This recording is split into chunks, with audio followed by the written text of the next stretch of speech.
The Lord. Blessing Karnataka TV പ്രോഗ്രാമിലേക്ക് എല്ലാ പ്രേക്ഷകർക്കും യേശുക്രിസ്തുവിൻ്റെ നാമത്തിൽ എൻ്റെ സ്നേഹവന്ദനം. കഴിഞ്ഞ എപ്പിസോഡ് എല്ലാവർക്കും അനുഗ്രഹവും വിടുതലുമായിരുന്നു എന്ന് അറിയുവാൻ സാധിച്ചതിൽ ദൈവത്തിന് സ്തോത്രം.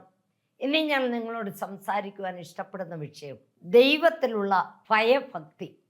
ആവർത്തനം 10-ാം അധ്യായം 12-ാമത്തെ വാക്യം. ആവർത്തനം 10-ാം അധ്യായം 12-ാമത്തെ വാക്യം. ആകയാൽ ഇസ്രായേലേ, നിന്റെ ദൈവമായ യഹോവയെ ഭയപ്പെടുകയും അവൻ്റെ എല്ലാ വഴികളിലും നടക്കുകയും അവനെ സ്നേഹിക്കുകയും നിന്റെ ദൈവമായ യഹോവയെ പൂർണ്ണ ഹൃദയത്തോടും പൂർണ്ണ മനസ്സോടും കൂടെ സേവിക്കുകയും ചെയ്യണം. Praise the Lord. ഈ ലോകത്തിലുള്ള എല്ലാ മനുഷ്യർക്കും ദൈവത്തിൽ ഭയമുണ്ട്, ഭക്തിയുണ്ട്. എല്ലാ മനുഷ്യർക്കും ഭക്തിയുണ്ട്, എന്നാൽ ഭയമില്ല. ദൈവം ആഗ്രഹിക്കുന്നത് ഭക്തിയോടെ ഭയവും ഉണ്ടായിരിക്കണമെന്നാണ്. ദൈവം നമ്മളെ സ്നേഹിക്കുന്ന ദൈവമാണ്, നമ്മളോട് പ്രീതിയുള്ള ദൈവമാണ്. പക്ഷേ പാപത്തെ വെറുക്കുന്ന ദൈവമാണ്. പാപം ഒരിക്കലും ദൈവത്തിന് ഇഷ്ടമില്ല. പാപത്തെ വെറുക്കുന്ന ദൈവമാണ്. അതുകൊണ്ട് നമ്മൾ ദൈവത്തെ സ്നേഹിക്കുന്നുവെങ്കിൽ പാപം ചെയ്യാതെ ഭയഭക്തിയോടെ നമ്മൾ ജീവിക്കണമെന്നാണ് ദൈവം ആഗ്രഹിക്കുന്നത്. ഭയഭക്തി എന്ന് പറഞ്ഞാൽ എന്നതാ? നമ്മൾ ദൈവത്തിന് ഇഷ്ടമില്ലാത്ത ഒരു പ്രവൃത്തിയും ചെയ്യാൻ പോകരുത്. ഭയത്തോടും ഭക്തിയോടും കൂടെ നമ്മൾ ജീവിക്കണം എന്നാണ് ദൈവത്തിൻ്റെ ആഗ്രഹം. പ്രിയ മക്കളെ, അതുപോലെ സദൃശവാക്യങ്ങൾ 3-ാമത്തെ 7-ാമത്തെ വാക്യം. നിനക്ക് തന്നെ നീ ജ്ഞാനിയായി തോന്നരുത്, യഹോവയെ ഭയപ്പെട്ട് ദോഷം വിട്ടുമാറുക. ഈ ലോകത്തിൽ അതാണ് എല്ലാവർക്കും വലിയൊരിത്. ഞാൻ വലിയ ജ്ഞാനിയാണ്, എന്നിക്കഴിഞ്ഞ് ആരുമില്ല, ഞാൻ വലിയ പണക്കാരനാണ്, ഞാൻ MA PhD പഠിച്ചതാണ്, ഞാൻ റവറൻ്റാണ്, ഞാൻ ബിഷപ്പാണ്, ഞാൻ അങ്ങനെയാണ് ഇങ്ങനെയാണെന്നെല്ലാം മനുഷ്യർക്ക് ഭയങ്കര ഒരു ബൈബിൾ കോളേജിൻ്റെ 1 വർഷം പഠിച്ചാൽ മതി. അത് കഴിയുമ്പോഴത്തേക്കും ഞാൻ വലിയ ആളാണ്, വചനമെല്ലാം എനിക്കറിയാം, എന്നിക്കഴിഞ്ഞ് ആരുമില്ലെന്നൊരു ഭാവമാണ് എല്ലാവരുടെയും ചിന്ത. ഇല്ല മക്കളെ, നമ്മളിൽ ജ്ഞാനിയായിരിക്കുന്നത് നമ്മൾ എന്ത് ചെയ്യണം? യഹോവയെ ഭയപ്പെട്ട് ദോഷം വിട്ടുമാറുക. നമ്മൾ ദൈവത്തെ ഭയപ്പെടുന്നവരായിരിക്കണം, ദൈവത്തെ ആരാധിക്കുന്നവരായിരിക്കണം, ദൈവത്തെ സ്തുതിക്കുന്നവരായിരിക്കണം. ആര് സ്തുതി എന്ന സ്തോത്രം അർപ്പിക്കുന്നോ അവരെ എന്നെ ബഹുമാനിക്കുന്നെന്നാണ് പറഞ്ഞിരിക്കുന്നത്. നമ്മൾ ദൈവത്തെ ബഹുമാനിക്കുന്നുണ്ടോ? ഞാൻ സ്തുതിക്കുന്നുണ്ടോ? ഞാൻ വലിയ ജ്ഞാനിയാന്നുള്ള അഹംഭാവം എല്ലാം വിട്ടുവിട്ട് ഒരു കാറ്റ് എവിടുന്ന് വരുന്ന എവിടേക്ക് പോകുന്നെന്ന് നമുക്കറിയത്തില്ല. ഏത് നിമിഷം എന്ത് സംഭവിക്കുന്നെന്ന് നമുക്കറിയത്തില്ല.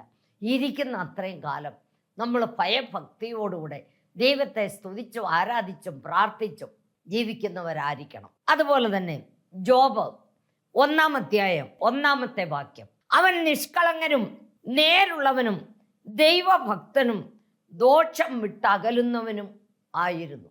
പ്രിയ മക്കളെ, ജോബിനെ കുറിച്ച് പറഞ്ഞാൽ ദൈവത്താൽ സാക്ഷ്യം കൊണ്ടവനാണ് ജോബ്.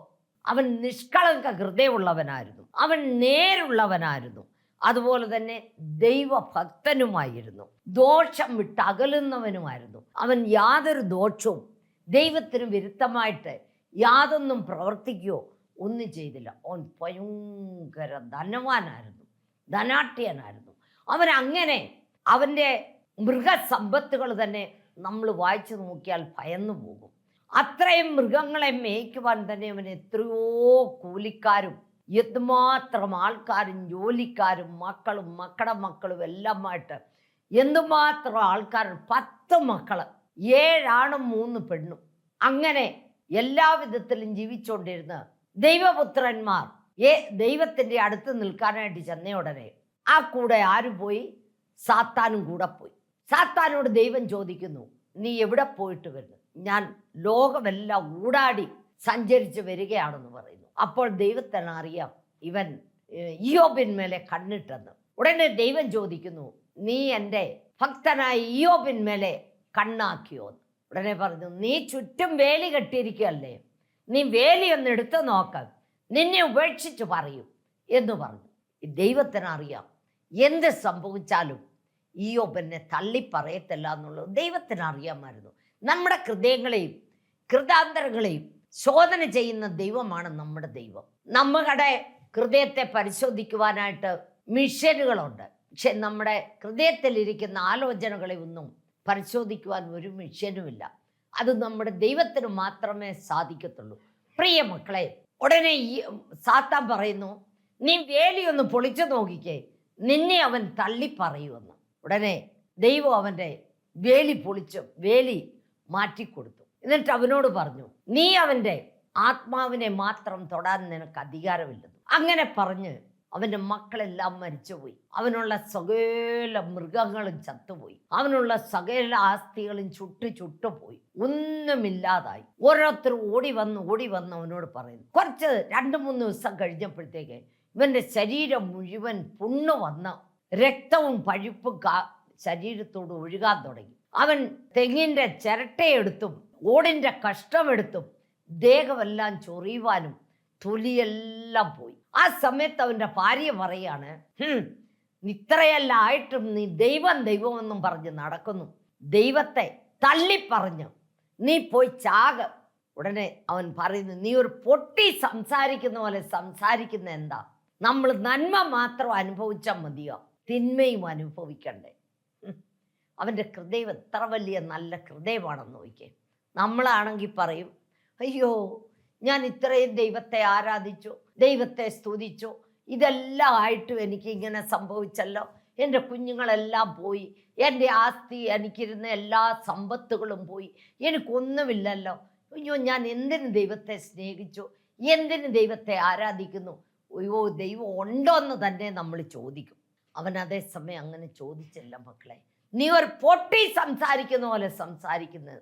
നമ്മൾ നന്മ മാത്രം അനുഭവിച്ചാൽ മതിയോ? തിന്മയും അനുഭവിക്കേണ്ടതെന്ന് ചോദിക്കുന്നു. അതുപോലെ തന്നെ അവൻ്റെ നിരീക്ഷ എത്രമാത്രം വലിയ നിരീക്ഷയാണെന്ന് നോക്കിയേ. ജോബ് 19-ാം അധ്യായം 25-26 വാക്യത്തിനകത്ത്, എന്നെ വീണ്ടെടുക്കുന്നവൻ ജീവിച്ചിരിക്കുന്നുവെന്നും അവൻ ഒടുവിൽ പൊടിമേലെ നിൽക്കുമെന്നും ഞാൻ അറിയുന്നു. എൻ്റെ ത്വക്ക് ഇങ്ങനെ നശിച്ച ശേഷം ഞാൻ ദേഹസഹിതനായി ദൈവത്തെ കാണും. ഹല്ലേലൂയ! ആ വിശ്വാസം നമ്മുടെ ജീവിതത്തിൽ ഉണ്ടായിരിക്കണം മക്കളെ. നമ്മുടെ ജീവിതത്തിൽ എന്ത് കഷ്ടം വന്നാലും, എന്ത് രോഗം വന്നാലും, എന്തെല്ലാം പ്രശ്നങ്ങൾ വന്നാലും നമ്മൾ ദൈവത്തെ തള്ളിപ്പറയരുത്. ദൈവത്തോട് ഏറ്റവും കൂടുതൽ അടുത്തടുത്ത് ജീവിക്കാൻ നോക്കണം. അത്ര കഷ്ടത്തിൽ കിടന്ന് എല്ലാ സ്നേഹിതന്മാരും വന്ന്, എല്ലാ സഹോദരങ്ങളും വന്ന് അവനെ തള്ളിപ്പറയുക, നീ ചെയ്ത തെറ്റിൻ്റെ ഫലമാണ് നീ അനുഭവിക്കുന്നതെന്നൊക്കെ ഓരോരുത്തർ വന്ന് പറയുമ്പോഴും അവൻ അവർക്ക് വേണ്ടിയൊക്കെയും പ്രാർത്ഥിക്കുകയാണ്. പ്രിയ മക്കളെ, നമ്മൾ മറ്റുള്ളവർക്ക് വേണ്ടി പ്രാർത്ഥിക്കുന്നവരായിരിക്കണം. അതുപോലെ തന്നെ നമ്മുടെ ജീവിതത്തിൽ ഒരു നിരീക്ഷ ഉണ്ടായിരിക്കണം. നമ്മുടെ ജീവിതത്തിൽ ഞാൻ എൻ്റെ യേശുവിനെ കാണും, ഞാൻ എൻ്റെ യേശുവിനോടുകൂടെ പോകും, എൻ്റെ യേശു മേഘവാഹനനായിട്ട് അവൻ വരുമ്പോൾ അവനോടുകൂടെ ഞാൻ പോകുമെന്നൊരു ധൈര്യം ഉണ്ടായിരിക്കണം. അവൻ്റെ ധൈര്യം കണ്ടില്ലേ? അത്രയും ശരീരത്തിൽ തൊലിയെന്ന് പറയുന്ന അവൻ്റെ ശരീരത്തിലില്ല. ഭയങ്കര വേദനയും ചൊറിച്ചലും അവൻ അനുഭവിച്ചുകൊണ്ടിരിക്കുകയാണ്. അവൻ ചാരത്തിനകത്താണ് ഇരിക്കുന്നത്. അവൻ അങ്ങനെ കഷ്ടപ്പെട്ടിരിക്കുമ്പോഴും അവൻ പറയുന്നത് എന്നതാ, എന്നെ വീണ്ടെടുക്കുന്നവൻ ജീവിച്ചിരിക്കുന്നു എന്നും അവൻ ഒടുവിൽ പൊടിമേലെ നിൽക്കുമെന്നും ഞാൻ അറിയുന്നു. എൻ്റെ ത്വക്ക് ഇങ്ങനെ നശിച്ച ശേഷം ഞാൻ ദേഹസഹിതനായി ദൈവത്തെ കാണും. Praise the Lord, hallelujah. അവൻ അങ്ങനെ അവന് ഇരിക്കുമ്പോഴും പഴിക്കുന്നവർക്കും ദൂഷിക്കുന്നവർക്കും വേണ്ടി എല്ലാം സ്വന്തം സഹോദരങ്ങൾക്ക് വേണ്ടി അവൻ പ്രാർത്ഥിച്ചു കഴിഞ്ഞപ്പോൾ അവനെ പഴയ സ്ഥിതിയെക്കാട്ടിലും 2 ഇരട്ടി 4 ഇരട്ടി അവൻ നല്ല വ്യക്തിയായിട്ട് ദൈവം അവനെ രൂപാന്തരപ്പെടുത്തി. ഭയങ്കര പണക്കാരനായി. ആദ്യത്തേതിനെക്കാട്ടിലും ഡബിൾ. അവനെ കാണാൻ വരുന്നവരെല്ലാം ഓരോ മോതിരം, അതുപോലെ തന്നെ സ്വർണ്ണ നാണയത്തുട്ടുകൾ എല്ലാം ഇങ്ങനെ കൊണ്ടുവന്ന് ഓരോരുത്തരും കൊടുക്കുകയാണ്. നമ്മുടെ ദൈവം ആരാണ് മക്കളെ? നമ്മൾ മറ്റുള്ളവർക്ക് വേണ്ടി കരയുന്നവരായിരിക്കണം, മറ്റുള്ളവർക്ക് വേണ്ടി പ്രാർത്ഥിക്കുന്നവരായിരിക്കണം. നമ്മളെ മാത്രം ഓർത്ത് പ്രാർത്ഥിച്ചിട്ട് കാര്യമില്ല. മറ്റുള്ളവർക്ക് വേണ്ടി, നമ്മുടെ ദേശത്തിന് വേണ്ടി, നമ്മുടെ രാജ്യത്തിന് വേണ്ടി, നമ്മുടെ അയൽവക്കക്കാർക്ക് വേണ്ടി നമ്മൾ കരഞ്ഞു പ്രാർത്ഥിക്കണം. എത്രയോ ജനങ്ങൾ ആശുപത്രിയിലും ജയിലിലും കഷ്ടപ്പെടുന്നു. ഞാൻ ജയിലിൽ കിടന്നു, നീ എന്നെ കാണാൻ വന്നോ? ഞാൻ രോഗിയായിരുന്നു, നീ എന്നെ കാണാൻ വന്നോ? ദൈവം ചോദിക്കും. അപ്പോൾ നീ എന്താണ് മറുപടി പറയേണ്ടത്? നമ്മൾ ഭയഭക്തിയോടുകൂടെ ഈ ലോകത്തിൽ നമ്മൾ ജീവിതാവസാനം വരെയും ജീവിക്കാനുള്ളവരല്ല. നമ്മൾ പരദേശികളാണ്. ഏത് സമയത്ത് എന്ത് സംഭവിക്കുമെന്ന് നമുക്കറിയത്തില്ല. എന്ത് സംഭവിച്ചാലും ഞാൻ എൻ്റെ യേശുവിനോടുകൂടെ സ്വർഗത്തിൽ എടുക്കപ്പെടും, ആ നിത്യജീവനിലേക്ക് ഞാൻ പോകുമെന്നൊരു ധൈര്യത്തോടുകൂടെ നമ്മൾ ഓരോരുത്തരും ജീവിച്ചു പോകണം. എങ്കിൽ മാത്രമേ നമ്മുടെ ജീവിതത്തിന് സമാധാനവും സന്തോഷവും കിട്ടത്തുള്ളൂ. നമ്മളെപ്പോഴും ഭയഭക്തിയോടെ ജീവിക്കുന്നവരായിരിക്കണം. അതുപോലെ തന്നെ സഭാപ്രസംഗി 12-13 വാക്യം, എല്ലാറ്റിൻ്റെയും സാരം കേൾക്കുക, ദൈവത്തെ ഭയപ്പെട്ട് അവൻ്റെ കൽപ്പനകളെ പ്രമാണിച്ചു കൊള്ളുക, അതാകുന്നു സകല മനുഷ്യർക്കും വേണ്ടുന്നത്. Praise the Lord. ദൈവത്തെ ഭയപ്പെടുന്ന ഒരു വ്യക്തിക്ക് മാത്രമേ അവൻ്റെ കൽപ്പനകൾ അനുസരിച്ച് ജീവിക്കാൻ സാധിക്കത്തുള്ളൂ. ശലോമോൻ എല്ലാ വിഷയങ്ങളെക്കുറിച്ചും പറഞ്ഞു തീർത്തിയിട്ട് ഒടുവിൽ പറയുന്ന വാക്കാണ്, ദൈവത്തോട് ഭയമുണ്ടെങ്കിലേ അവൻ്റെ കൽപ്പനകളെ പ്രമാണിക്കുന്നതാണെന്ന്. ദൈവത്തോട് നമുക്ക് എപ്പോഴും ഭയഭക്തിയുള്ളവരായി അവൻ്റെ കൽപ്പനകൾ അനുസരിച്ച്, അവൻ്റെ കൽപ്പന എന്താണ്? പഴയ നിയമത്തിൽ 10 കൽപ്പനയാണ് ദൈവം തന്നിരുന്നത്. ഇപ്പോൾ അത് 2 കൽപ്പനയായിട്ടാണ് ദൈവം തന്നിരിക്കുന്നത്. ആ 10 ചേർന്നുമാണ് 2 കൽപ്പന. എൻ്റെ ദൈവമായ കർത്താവിനെ ഞാൻ പൂർണ്ണ ഹൃദയത്തോടും പൂർണ്ണ ആത്മാവോടും പൂർണ്ണ ശക്തിയോടും പൂർണ്ണ മനസ്സോടും കൂടെ സ്നേഹിക്കണമെന്നും എൻ്റെ അയൽക്കാരനെ എന്നെ പോലെ തന്നെ സ്നേഹിക്കണമെന്നും 2 കൽപ്പനയാണ് ദൈവം നമുക്ക് തന്നിരിക്കുന്നത്.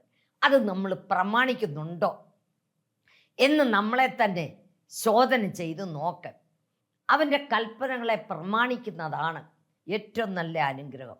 അതുപോലെ തന്നെ മത്തായി 10-28 വാക്യം, ദേഹിയെ കൊല്ലുവാൻ കഴിയാത്ത ദേഹത്തെ കൊല്ലുന്നവരെ ഭയപ്പെടേണ്ട, ദേഹിയെയും ദേഹത്തെയും നരകത്തിൽ നശിപ്പിപ്പാൻ കഴിയുന്നവനെ തന്നെ ഭയപ്പെടുവിൻ. നമ്മുടെ ദേഹത്തെ കൊല്ലുന്നവരെ ദൈവവചനത്തിൻ്റെ സത്യം മനസ്സിലാക്കിയാലും അതിനനുസരിച്ച് ജീവിക്കുവാൻ മനസ്സ് വയ്ക്കാത്തത് മനുഷ്യരുടെ ഭയം കൊണ്ടാണ്. കാരണം അവരുടെ കുടുംബത്തിലുള്ളവരെ ഭയപ്പെടുന്നു, സഭക്കാരെ ഭയപ്പെടുന്നു.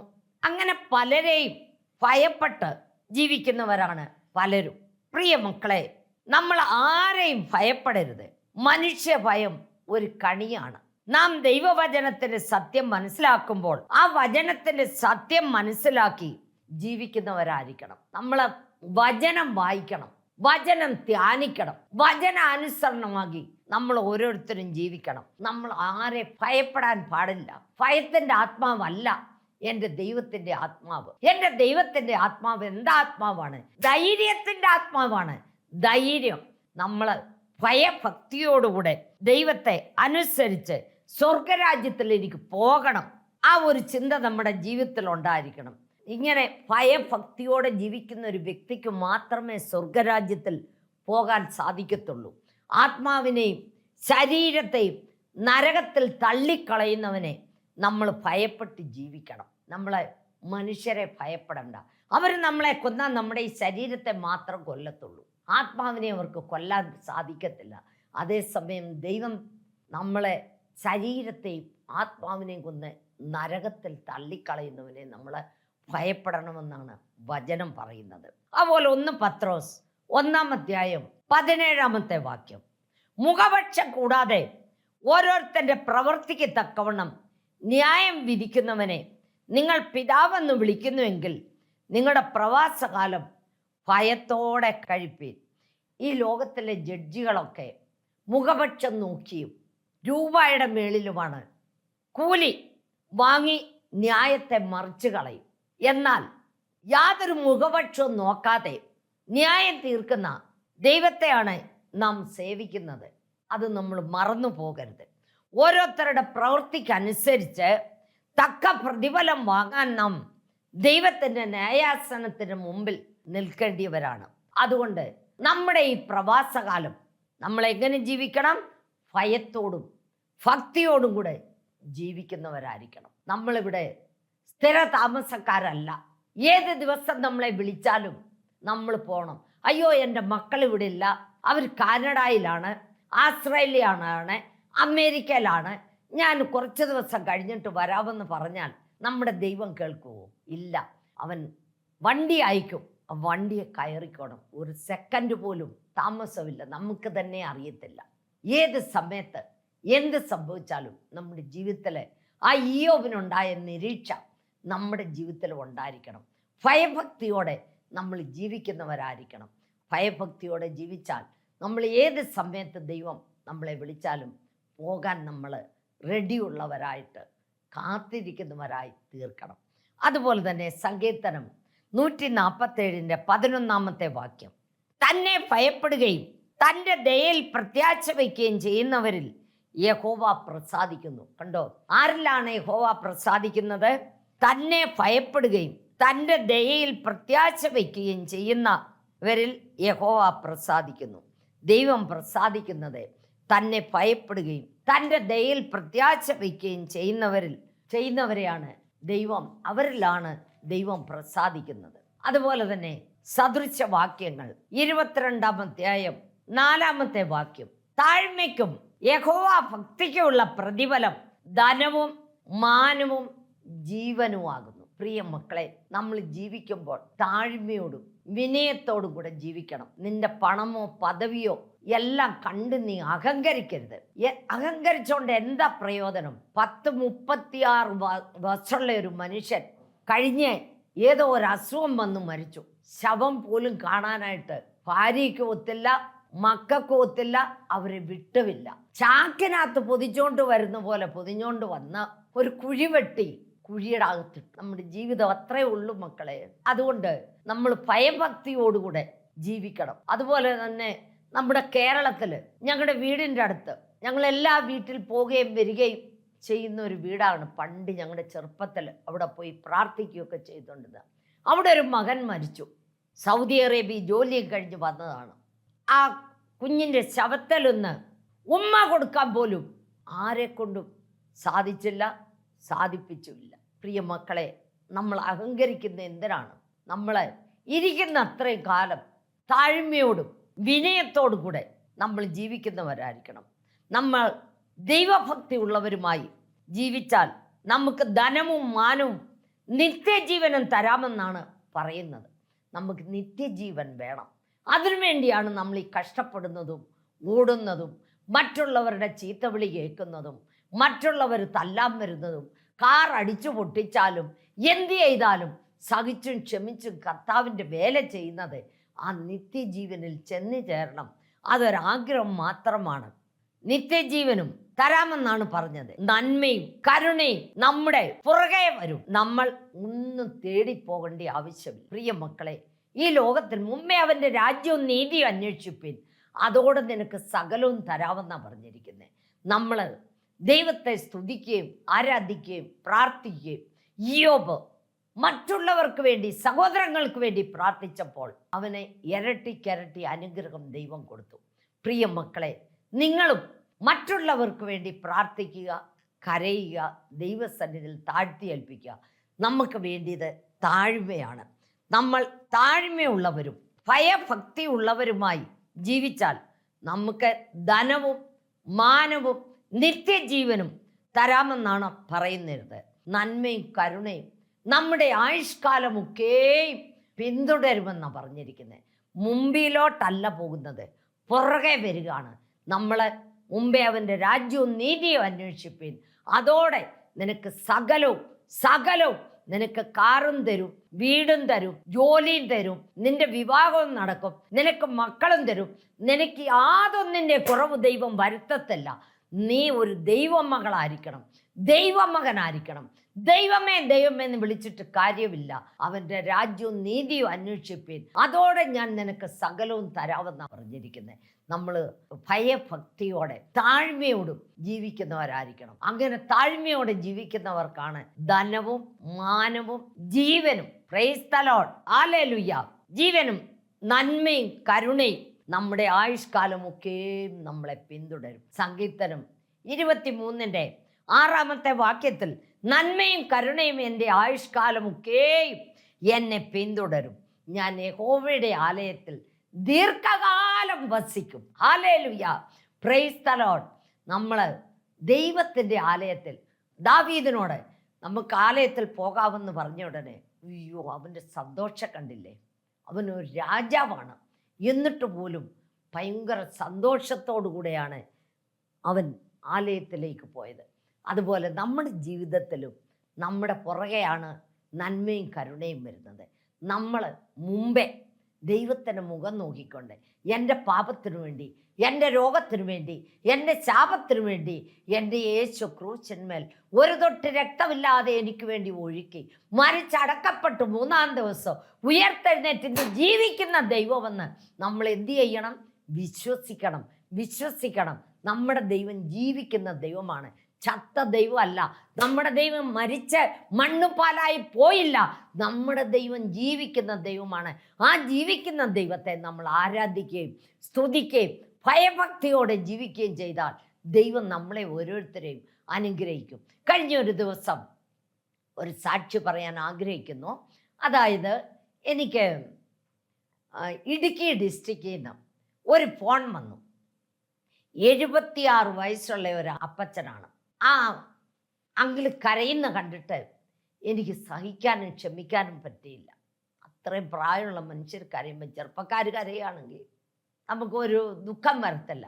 76 വയസ്സുള്ള മനുഷ്യൻ എൻ്റെ മുമ്പിൽ കരഞ്ഞു. എൻ്റെ മുമ്പിലല്ല, ഞാൻ അവരെ കണ്ടിട്ടില്ല, ഫോണിൽ കൂടെ. എന്നിട്ട് എന്നോട് പറയുകയാണ്, സിസ്റ്ററെ, ഞാൻ ഉറങ്ങിയിട്ട് 30 വർഷമായി. 30 വർഷത്തിനോടെ ഞാൻ ഉറങ്ങിയിട്ടേ ഇല്ല. ഒരു ശകല ഉറക്കം വരുമ്പോൾ ഒന്നുകിൽ പാമ്പ് വരും, അല്ലെങ്കിൽ പല്ലി വരും, അല്ലെങ്കിൽ പഴുതാര വരും, അല്ലെങ്കിൽ തേള് വരും, അല്ലെങ്കിൽ അരണ വരും, അല്ലെങ്കിൽ ഓന്ത് വരും. ഏത് സമയത്ത് പകൽ കടന്നാലും വരും, രാത്രി കടന്നാലും വരും. 2 പെൺപിള്ളാരാണ് അങ്കിളിന്.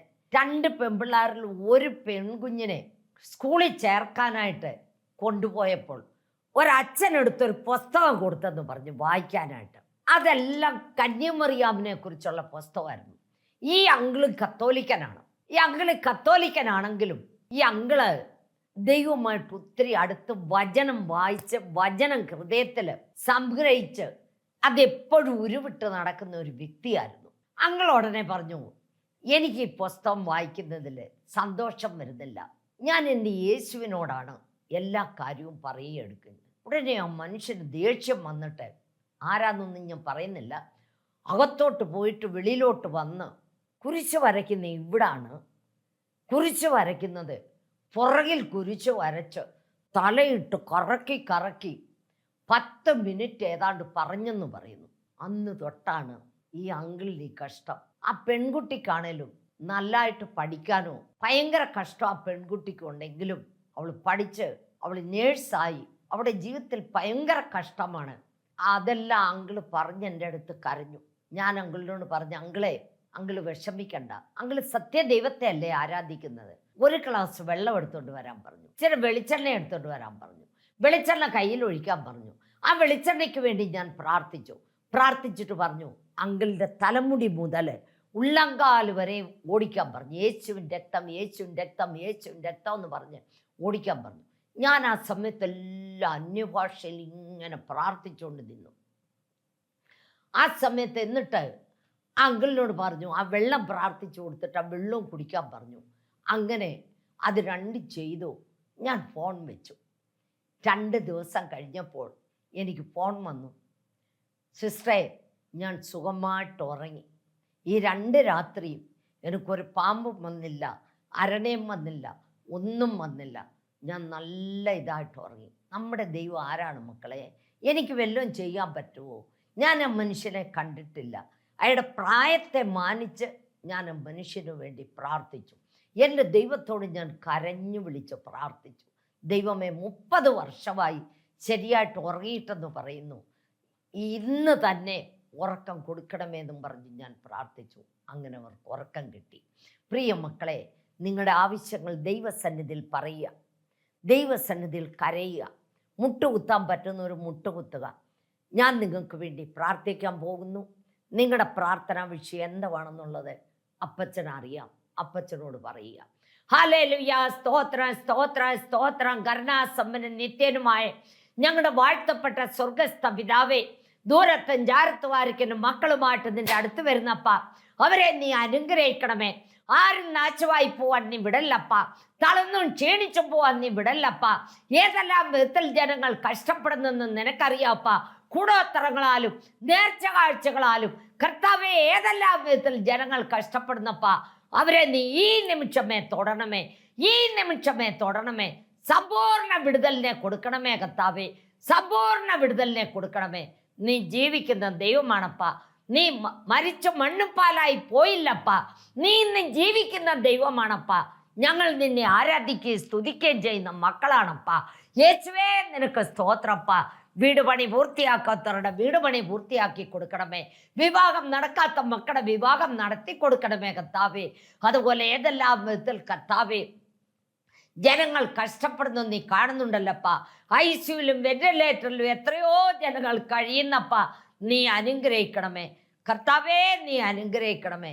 നിന്റെ അത്ഭുതകരം തൊടണമേ, നിന്റെ സ്വർഗീയകരം തൊടണമേ. നീ ജീവിക്കുന്ന ദൈവമാണപ്പ. യേശുവേ, നിന്റെ സന്നിധിയിൽ വരുന്നവരെ നീ ഒരിക്കലും തള്ളിവിടുന്ന ദൈവമല്ലപ്പ, ഉപേക്ഷിക്കുന്ന ദൈവമല്ലപ്പ. പരിശുദ്ധാത്മനേ, നിനക്ക് സ്തോത്രപ്പ. കൈവിടല്ലപ്പ. യേശുവേ, നിനക്ക് സ്തോത്രപ്പ, സ്തോത്രം. എല്ലാ പാസ്റ്റർമാരെ, എല്ലാ അച്ഛന്മാരെ, എല്ലാ ഇവാഞ്ചലിസ്റ്റുകളെയും നീ അനുഗ്രഹിക്കണമേ അപ്പ. സുവിശേഷം 5 വൻകരയിലും എത്തിച്ചേരുവാൻ നീ സഹായിക്കണമേ കർത്താവേ. നീ കൈവിടല്ലപ്പ. ഒരിക്കലും നാശമായി പോവാൻ നീ വിടല്ലപ്പ. തളർന്നും ക്ഷീണിച്ചു പോവാൻ നീ വിടല്ലപ്പ. നീ കൂടെ ഇരുന്ന് പ്രവർത്തിക്കണമേ. എല്ലാവരും ഭയഭക്തിയോടെ ജീവിക്കുന്ന മക്കളാക്കി തീർക്കണമേ കർത്താവേ. എല്ലാവർക്കും ഭക്തിയുണ്ടപ്പ കർത്താവേ. 50 നോയമ്പ്, 25 നോയമ്പ്, കുടിക്കത്തില്ല, ചപ്പലാക്കത്തില്ല കർത്താവേ. എങ്ങനെയൊക്കെയോ ജീവിക്കുന്നല്ലപ്പ. ഒടുവിലപ്പ ആ ദിവസം തീരുമ്പോൾ അവരുടെ അവസ്ഥ പഴയതിൻ്റെ ഇരട്ടിയാണല്ലപ്പ. യേശുവേ, നീ പ്രവർത്തിക്കണമേ, നീ പ്രവർത്തിക്കണമേ അപ്പ. കൈവിടല്ലപ്പ യേശുവേ. പ്രതി ഓരോ മക്കളെയും നീ അനുഗ്രഹിക്കണമേ. കൈവിടല്ലപ്പ. ആദ്യ അവസാനം നീ കൂടെ ഇരിക്കണമേ. യേശു ക്രിസ്തുവിൻ്റെ നാമത്തിൽ ചോദിക്കുന്നു, കൃപയോടെ കേൾക്കണമേ. ആമേൻ.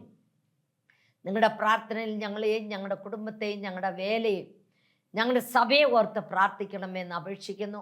നിങ്ങളുടെ പ്രാർത്ഥനാ വിഷയം ഞങ്ങൾക്ക് ഫോൺ ചെയ്താൽ ഞങ്ങൾ നിങ്ങൾക്ക് വേണ്ടി പ്രാർത്ഥിക്കുന്നതാണ്.